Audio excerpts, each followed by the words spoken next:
provocative decade, the 1970s.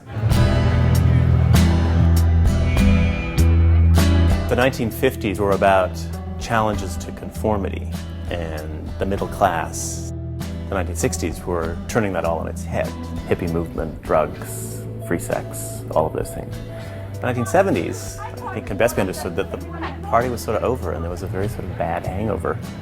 As a result, this type of tension between competing forces manifests itself in what I see as a type of indecision, a type of culture of excess, things that are trying to do something but they don't fully succeed. If you think about major sort of historical events, we see the Vietnam conflict drawing to a close, Watergate in the United States, Pierre Trudeau in Canada, immensely popular when he comes to power in 1968. By 1972, blushes off the rose a little bit. We had the FLQ crisis and the October crisis. So here at home in Canada, what did that mean here? We weren't this wonderful nation to show off the rest of the world.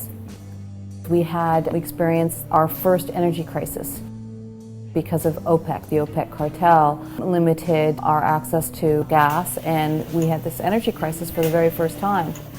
This sort of awareness that North American affluence and car culture were coming to a type of screeching, tragic halt, and that sort of went against everything that North America was about. The rise of the environmental movement is very much locked into the 1970s. We lost faith in technology. Okay, so we sent a man to the moon.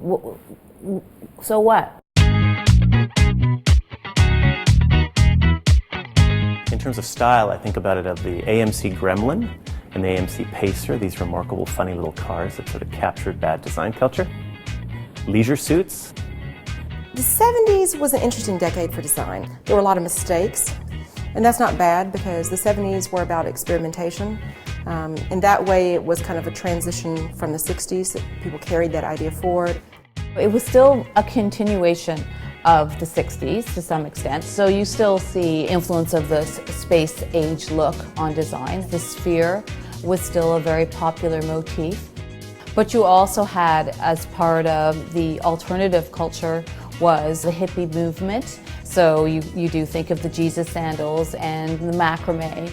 Diversity was a dominant theme in this era. Multiculturalism policy was declared in Canada in 1971, and it represented a shift in attitude. Suddenly, distinctiveness was a source of pride and a defining element of Canadian culture. Diversity was also embraced aesthetically. A smattering of styles surfaced in all facets of life during this decade.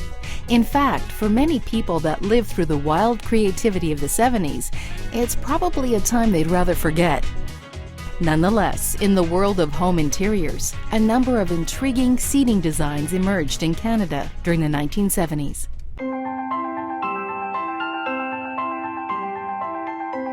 These designs wonderfully portray the array of looks that define this decade. This piece, called the 2001 chair, was designed by Bob Forrest in 1970. It represents the tension between the persistent space-age look of the 60s and the more homespun folksy aesthetic of the 70s. This chair has two things going on at once. It has space age and it has folk culture. Space age is a single piece of acrylic that's molded into a remarkably uniform sphere mounted on a patinated brass base. It swivels. The rough weave of these pillows evokes homespun, a type of loom industry that characterized pre-industrial society. It's a nice juxtaposition, the country and outer space.